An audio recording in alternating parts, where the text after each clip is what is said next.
Hola chicos, Historia del arte y de la cultura, el número 5, Atapuerca.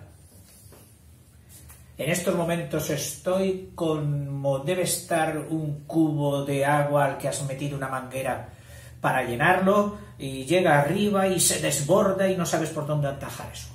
Y es que en todos estos temas de arte, de cultura y entroncados con la actividad humana y con la persona humana, son tan complejos y al mismo tiempo tan apasionantes que empiezas a informarte y ya te sale por las orejas y por todos los lados cantidad de datos, de documentación, todo esto.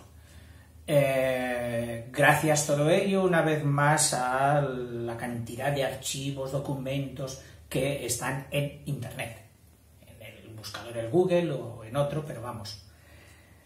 Y mi reto es dar un poco de estructuración, de cohesión a todos estos conocimientos. Empiezo por ponerte al corriente de este suceso de Atapuerca, este fenómeno que está conmocionando el mundo de la paleontología. Ha sido un revulsivo, una alegría, un hallazgo descomunal. Ya está declarado Patrimonio de la Humanidad y todos los reconocimientos que queráis. Y lo más bonito es que todavía está en una fase incipiente. O sea que todavía quedan muchas más cosas por descubrir. Para que veas de dónde procede esto y por qué se dieron estos asentamientos del hombre paleolítico en todas sus fases de evolución, es decir, del Homo habilis no, pero a partir de ahí el Homo antecesor, que es el que se ha descubierto propiamente ahí, que ha llenado un hueco, un salto que había. El Homo antecesor ha logrado meterse ahí, en ese hueco. Y no desestiman que puedan todavía coger otro eslabón anterior. El Homo antecesor era de 800.000 años y 1.000.000, y ya están vislumbrando otros hallazgos superiores al 1.000.000, 1.200.000, e incluso podrían llegar al 1.500.000. Este yacimiento, será por la siguiente razón. En un valle, en el fondo suele pasar el río. Estamos viéndolo así, el río. Este río es el río Arlanzón, que es exactamente el que pasa por la capital de Burgos. Un afluente que es del Pisuerga y a su vez luego del Duero. En épocas antes de la prehistoria, en la época terciaria y cuaternaria del Cenozoico, estos ríos tenían unas avenidas impresionantes. Es decir, no era el caudal que va hoy aquí, pequeñito, sino que en los momentos estacionales de lluvias inundaban todo. El agua se metía, lógicamente, entre las rocas, aprovechando todo recoveco. Estas rocas se llaman rocas kársticas. Son unas rocas, para que lo entiendas bien, tipo azúcar. Es decir, capaces de disolverse. No con la misma rapidez que el azúcar, pero sí con el tiempo. Porque al ser calizas junto con arcillas, las arcillas, al paso del agua, se desmoronan, se disuelven y se van con el agua. Tú lo sabes de las arcillas. Y las calizas también, pero mucho más lentamente, pero son capaces de hacerla. Ya que cuando llueve, o cuando el agua de los ríos las inunda esas zonas de las rocas calizas o cársticas, ese agua lleva disuelto CO2, lo mismo que el agua de lluvia. Cae y en su caída disuelve los gases de la atmósfera, entre ellos al CO2. Este CO2 forma con el agua un ácido, el CO3H, el carbónico, que tiene la capacidad, como todos los ácidos, de atacar. Entonces, ataca a la piedra caliza, que es el carbonato cálcico, y la disocia, la disuelve. Precisamente, esta disolución de la piedra la va comiendo, sobre todo en las partes más blandas, que son las más atacables. Y cuando chorrean en el interior de una gruta, ese agua cargado de piedra caliza es lo que hace las estalactitas al caer y las estalagmitas que se hierven hacia arriba como sedimento de la gota que cae continuamente. Pero lo cierto es que se van abriendo aquí unas cuevas por las inundaciones del río. Estas cuevas, cuando en épocas posteriores ya, entrado en el Paleolítico, son halladas por los humanos, dicen, oye, qué cuevas más majas, aquí estamos muy a gusto. Y en el interior, perdón, en lo alto de la colina, de esta sierra que es una estribación de la Sierra de la Demanda. La Sierra de la Demanda es, a su vez, un subconjunto de la Sierra Ibérica, de la Cataja al Ebro por el sur, que cierra la provincia de Burgos. Por el norte la cierra la Cantábrica y por el nordeste la cierra la Ibérica, con sus sierras, digamos, menores, entre ellas la de la Demanda. Y esta colina de la Sierra de Atapuerca, que toma el nombre del pueblo que tiene al lado, en su parte superior también se dan estos fenómenos cársticos. En los fenómenos cársticos, donde se disuelve el agua, pues a veces, si aquí hay una cueva y el agua sigue haciendo mella, llega un momento en que esto se desmorona, el techo, y aparecen las simas. Estas simas, que se llaman así por su profundidad, ¡qué agujero en la tierra! ¡Enorme! Son también llamadas dolinas o torcas. Son oquedades en el suelo. A veces estas tenían entradas laterales, pero los sedimentos seguían cayendo, arrastrados por la lluvia, seguían siendo invadidas. Con lo que muchas de estas que fueron habitadas se fueron colmatando, es decir, llenando, cegando sus entradas, y quedaron selladas. ¿Para quién? Para el bienaventurado o el suertudo que más adelante pudiera encontrarlas. Propició que, al no entrar el aire de forma continua, que estuvieran ahí selladas, cerraditas como en un cofre, los residuos que hubieran dejado los hombres que vivieron en ellas se han conservado estupendamente. Vivieron durante mucho tiempo. Es decir, se ha demostrado que en esta zona, en la zona de Atapuerca, ha habido presencia humana desde casi 1,5 millones hasta nuestros días. Entonces van descubriendo periodos. Y lo más apasionante es que cuando en el suelo que se había formado, en una dolina, en una sima, en una cueva, Pues todo esto son sedimentos, es decir, depósitos que han ido llenando la sima.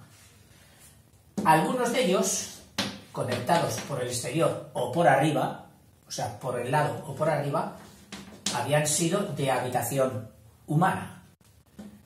Y cuando los espeleólogos y los paleontólogos empiezan a excavar por el estrato más reciente. Es decir, es como encontrar un libro donde las páginas más recientes son estas y las más antiguas son las que están en el fondo. A veces hay hasta 20 metros de capas superpuestas de páginas. Empiezan a excavar y empiezan a encontrar lo más reciente. Lo más reciente para nosotros hablando aquí son 300.000 años, 400.000 años, cuando ya estaba el Homo sapiens. Entonces siguen y se encuentran con otra lítica más antigua. Y continúan y empiezan a buscar, empiezan a encontrar hallazgos todavía más antiguos. O sea, las etapas van sucediéndose 400.000 años, 500.000 años, y esperan llegar al 1,5 millones. Todavía, claro, no están excavadas porque además hay muchas. El gasto es cuantioso. Aunque la proyección internacional de esta cueva ha sido increíble y ha obtenido gastos de las entidades estatales, provinciales, culturales de todo el mundo para seguir excavando. Vamos, es un fenómeno por el que toda la humanidad tiene que felicitarse. Y sobre todo Europa, porque sabemos que el Homo salió de África, sabemos que el Erectus, el caminante, se extendió, pero no sabíamos hasta dónde había llegado y qué es lo que había hecho. Entonces vemos que llegó hasta la Hispania, hasta España, y que allí, en este paso que separa las vertientes del Ebro, Pirineos, Cantábrica, Ibérica, Central, todo esto es la cuenca del Duero, se recoge el agua y va al Atlántico, y toda esta cuenca del Ebro que se recoge en la depresión del Ebro y va hacia el Mediterráneo. Pues aquí, en un paso natural, aquí está la capital burgalesa, Burgos, en un paso natural entre el Valle del Duero, o la cuenca del Duero, y el Valle del Ebro, ahí se nos coloca este pueblecito, Atapuerca, que recoge, o está acotado por el sur, por el río Arlanzón, otro río que viene también de otras montañas pequeñas, el río Vena, entre él quedan los dos. Y este era el corredor natural para salir desde la meseta del Duero, que comunicaba también con el centro o la capitalidad de Madrid, hacia el nordeste para encontrar su salida en Francia. Cantábrico y Francia. Aquí hay un pueblecito, el último, Hendaya. Por ahí pasa la vía férrea Madrid-Hendaya. La nacional de carretera, la N1 con números romanos, la nacional 1, también pasa por ahí. Aquí se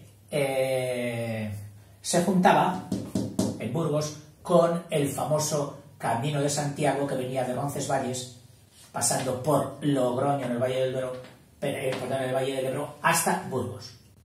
Y pasa también por Atapuerca.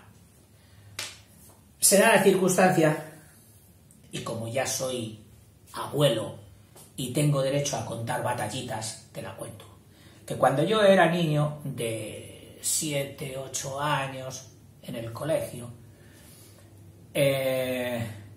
me cogieron para hacer un papel en una obra de teatro.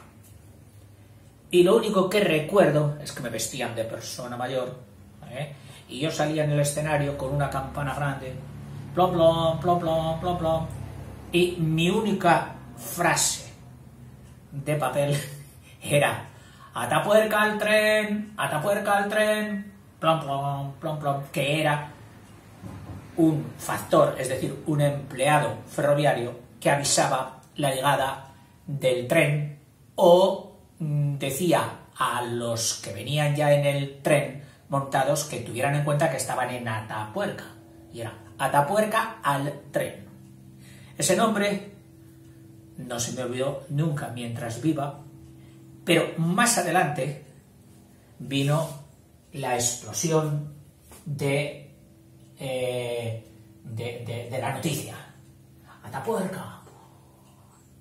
Bueno, en Atapuerca, y claro, a mí me resultó, mira tú, Atapuerca, al tren. Luego he visto que la vía, la Nacional 1, la de la Renfe, la Madrid-Hendaya, pasa, pero pasa por otro pueblecito, Quintana Paya, que tiene un apeadero, es decir, una estación, pero no precisamente por Atapuerca. Y yo me he estado preguntando últimamente, digo, bueno, entonces yo, aquella obra que hice de Atapuerca al tren, ¿es que el tren pasaba por Atapuerca? No, pasa por Atapaya. Pero estos días que he estado investigando y he dicho, hombre, tengo que hacer de Atapuerca, no puedo pasar historia del arte y de la cultura sin dedicar un vídeo a Atapuerca. Y resulta que, ya verás tú, resulta que a mediados del siglo XIX, 1840 y pico, 45 o algo así, los Altos Hornos de Vizcaya necesitaban mucho carbón y material de hierro. Y los industriales y capitalistas, especialmente ingleses, vieron que aquí, en la zona de la demanda burgalesa, pueblos como Villasur de los Herreros, había yacimientos de carbón y de hierro, que suelen ir juntitos. Y entonces dijo, hombre, no está tan lejos de esto, pero tendríamos que unir a la línea ya existente de Burgos-Bilbao, añadir un ramal ferroviario, aunque fuera de vía estrecha, lo que se llamaban los trenes mineros, para, si abrimos aquí unos pozos y hacemos la extracción, que vaya hasta Bilbao. Logró los permisos este industrial y con el recorrido... Pero al pasar por Atapuerca se le ocurrió decir, oye, en vez de hacer toda esta curva, voy a dar un tajo a la colina. Y ni corto ni perezoso metió ahí e hizo una trinchera, es decir, un corte a la montaña, así en profundidad por los dos lados, que eso es una trinchera, de unos 20 metros de altura y 1 kilómetro de longitud. Al hacer esa trinchera, los obreros iban pues, por faena, como se dice aquí. ¡Oye, mira, aquí han salido unos huesos! ¡Tú a lo tuyo, venga, que esto hay que acabarlo! De las piedras, por supuesto, de la industrialítica, que también saldría. Y todo esto, durante el kilómetro de la trinchera que hicieron, fueron saliendo constantemente.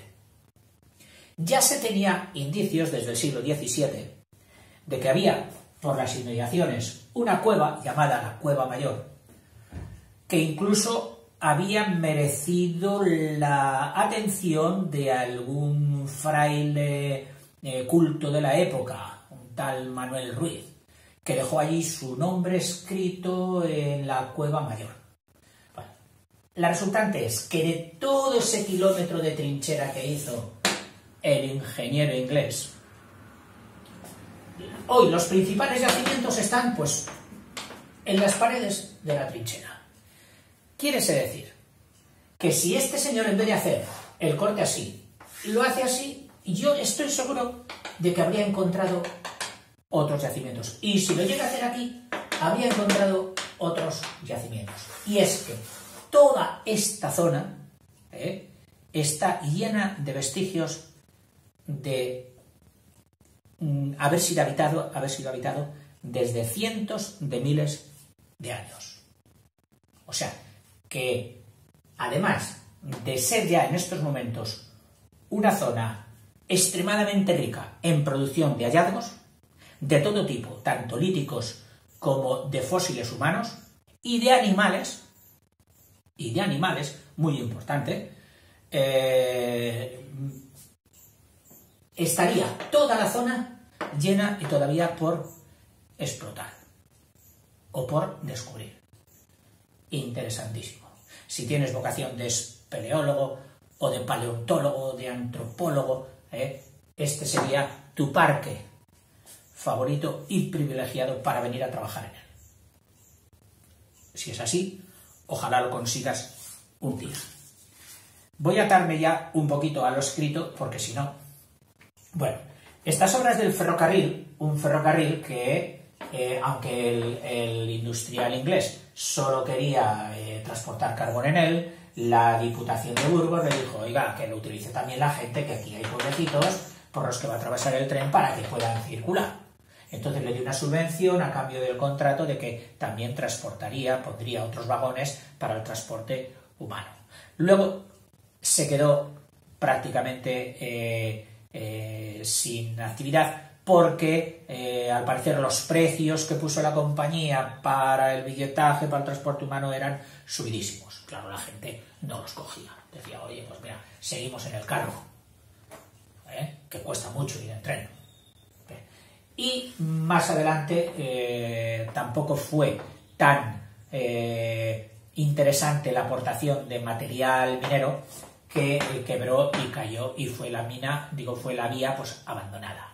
En todo su recorrido, desde Villafría, que era el pueblo a las afueras de Burgos, donde conectaba con la otra vía, la que iba directamente a Bilbao, pues está todavía con los vestigios pues de túneles, ¿cómo se dice?, terraplenes, etcétera, de la antigua vía minera. Bueno, ya ves tú por dónde podríamos decir, es que este señor entró con sus máquinas y con la dinamita, más que máquinas, con la dinamita con la que se hacían las explosiones y los barrenos para abrir aquella trinchera y destrozó mucho. Sí, pero si no llega a entrar, no habríamos descubierto nunca lo que había allí. Como de un renglón torcido se hace uno derecho, es decir, con algo que en principio no estuvo bien, pero que luego ha resultado extraordinariamente rentable y positivo. Y se lo tenemos que agradecer a aquel señor. En 1910, después de ya retirado el ferrocarril y todo aquello, encuentran unas pinturas en el portalón de la Cueva Mayor. En el 62 hay un grupo de aficionados, un grupo de espeleología burgalés llamado Edelweiss, que se propone hacer un mapa y una prospección de todas las simas y cuevas de la provincia. Yo me eduqué en una zona próxima aquí, próxima por aquí. Aquí estaría Tapuerca y aquí estaría Briviesca, Pancorbo y Bujedo, que es el monasterio premostratense cisterciense de los siglos XII, en el que tuve yo la suerte de estudiar con los hermanos de La Salle. Y las montañas que había por el alrededor también eran cársticas, y yo me metí en muchas de esas cuevas agarrado por una soga y sujeto por mis compañeros para ver qué hay abajo, sigue soltando, no sé qué. Bueno, en fin, emocionantísimo, pero siempre hay que tener cuidado, y hacerlo con personas que ya dominen las técnicas y las estrategias.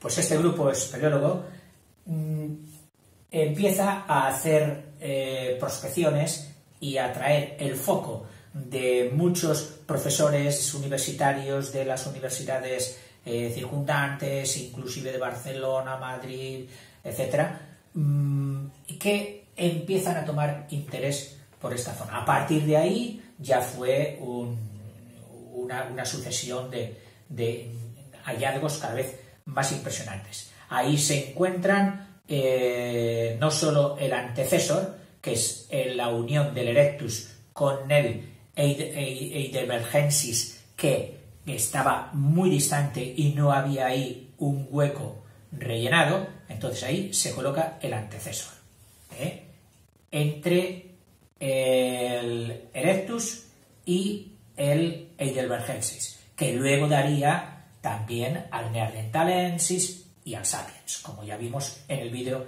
anterior.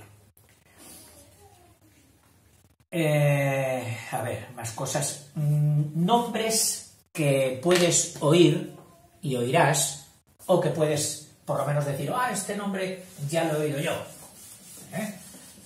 Del complejo Atapuerca. Complejo, podríamos decir. Bueno, el más antiguo, sin duda, sería el de Cueva Mayor, que ya en el siglo XVII ya se conocía y fue objeto de la atención de aquel fraile. Y luego hay otros, que son los que están en la trinchera, que serían la sima del elefante, porque se descubrieron restos de elefantes. Oiga, elefantes había aquí. Había elefantes, rinocerontes, osos, de todo.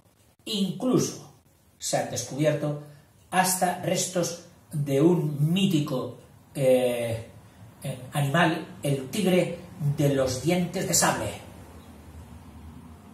Un tigre impresionante. La sima del elefante. La gran dolina. Ya hemos visto que dolina es precisamente eso, el hundimiento. Y queda luego pues un hueco grande, impresionante, de estos que desde abajo tú miras para arriba y ves el cielo abierto todo arriba. Eso es una dolina. Cuando es más pequeña y más en español, la torca. Hay dolinas por todo el mundo espectaculares, muy espectaculares. Luego está otra que llaman la galería. Ya vamos a decir algo sobre ella. Luego está el mirador. Está el portalón. Son nombres que entre ellos, allí dentro del complejo, pues claro, los tienen para denominar un yacimiento, otro. Y está la galería del Siles. Galería del Silex. Y la sima de los huesos.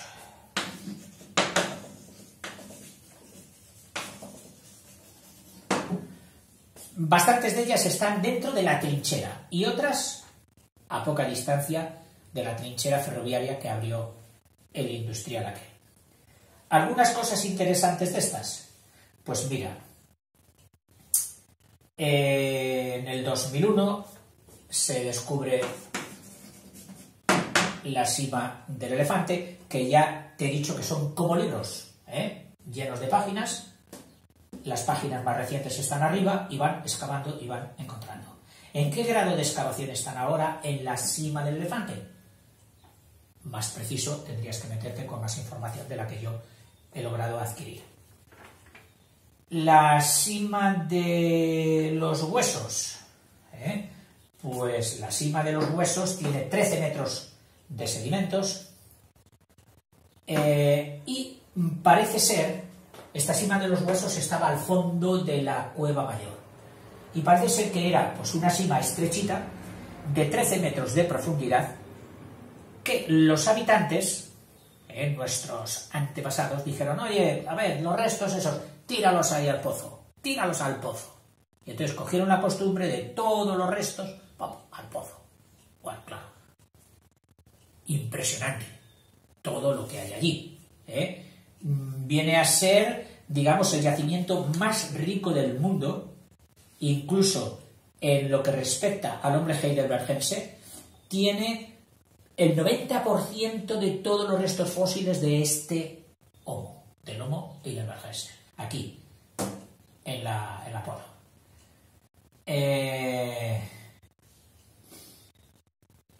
Era como un osario.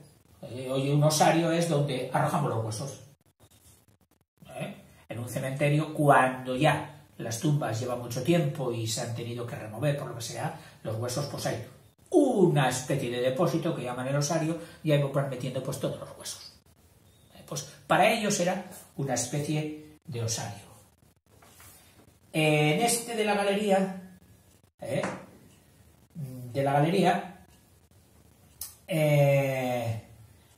bueno, que una era la galería, de la galería se han encontrado bisontes, rinocerontes, que estaban por allí en aquellos momentos. Claro, hoy dices, pero si en España ya solo tenemos el lince como una cosa excepcional y todo lo demás pues son cabra montesa, el jabalí, y luego pues todos de tamaño pequeño, los conejos, zorros, águilas, sí, pero de esos grandes animales no, pues en aquel tiempo estaban por aquí.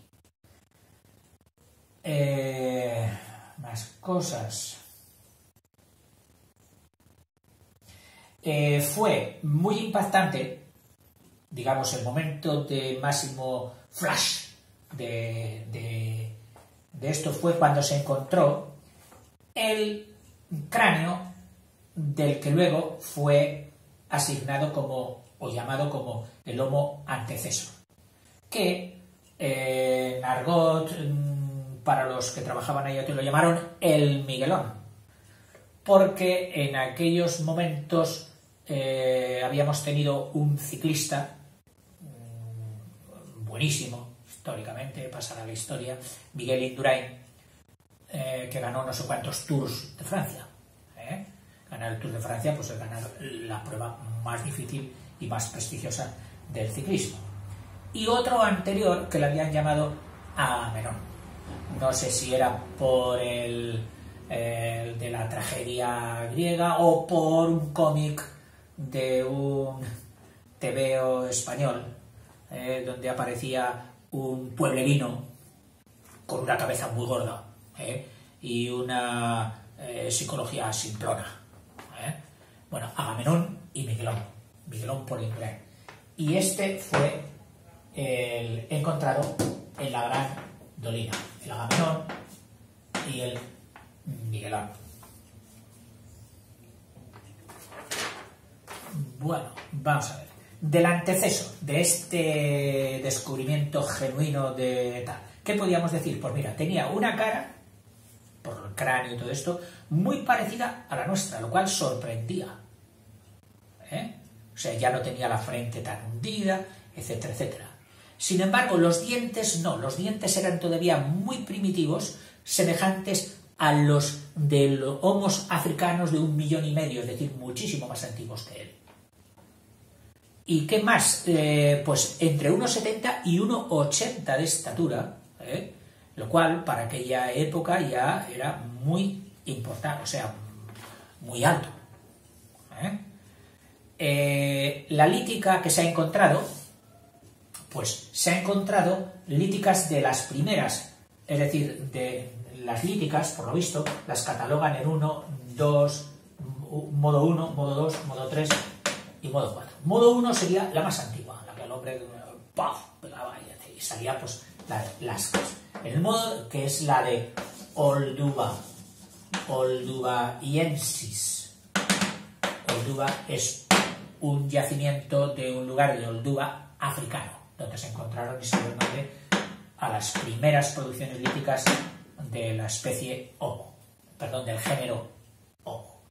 Luego vino la del hacha, bifaz, que a esta ya se le llamó achelense,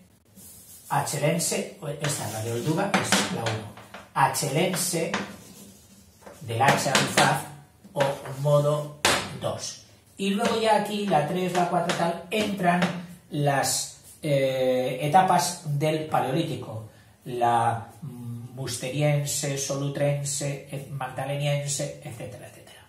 Bueno, pues se han encontrado todas las líticas. Vamos, hasta de hace 100.000 años el Homo sapiens estuvo por allí. O sea, que desde que el Homo erectus llegó a Burgos, se instaló y dijo, y aquí ya por los siglos de los siglos, hasta que más adelante, ya cuando los heidelbergenses y los neandertales, que también estuvieron por allí, fueron decayendo, llegó la nueva esperanza de la humanidad, el Homo sapiens, que había cruzado de África, y allí se había hecho su evolución craneal mayor, etcétera, etcétera, y también vino a ocupar estos. Pasaron la edad del piedra, el neolítico, mesolítico, paleolítico, etcétera, y pasaron la edad de los metales allí, la edad de bronce y la edad de hierro, y de todo eso hay testimonios. Es decir, es como un yacimiento integral. ¿Qué hay en Atapuerca? De todo. Es decir, ya no se trata, no es que aquí se encontró de la época musteriense o se encontró de la época tal o del paleolítico inferior tal, no, es que en Atapuerca han encontrado y seguirán encontrando de todo. Y lo más emocionante es que queda por descubrir lo mejor, lo más antiguo, porque ya te he dicho que en el libro ese vamos excavando y vamos pasando páginas, pero pasando primero las más recientes, para ir a las más antiguas. Atapuerca, y ya por decir algo, también aparece, o aparecía por otros criterios históricos, porque fue el nombre de una batalla ya por el siglo XI entre la Castilla que nacía y la Navarra que ya llevaba mucho tiempo. Y una guerra allí, entre Fernando de Castilla y los hermanos García de Navarra o algo así. Bueno, también, o sea que está en el mapa por eso. En fin, seguramente que me he olvidado alguna cosa más. Nada. Espero que te haya dado una idea de lo que supone Atapuerca hoy. Que vayas. Como espeleólogo, como caminante del Camino de Santiago, como enamorado del arte gótico de la Catedral de Burgos, de los monasterios que hay por allí, de San Juan de Ortega, de otro monasterio también de las Huelgas que están en Burgos, incluso del monasterio donde yo estudié, de Bujedo, sí, hombre, sí, que hoy podrías pasar allí la noche porque hay como una especie de hostería para visitantes y ver aquellos claustros, donde todavía hay algún profesor mío al que suelo visitar todos los años. Personas excepcionales. Hasta luego, chicos.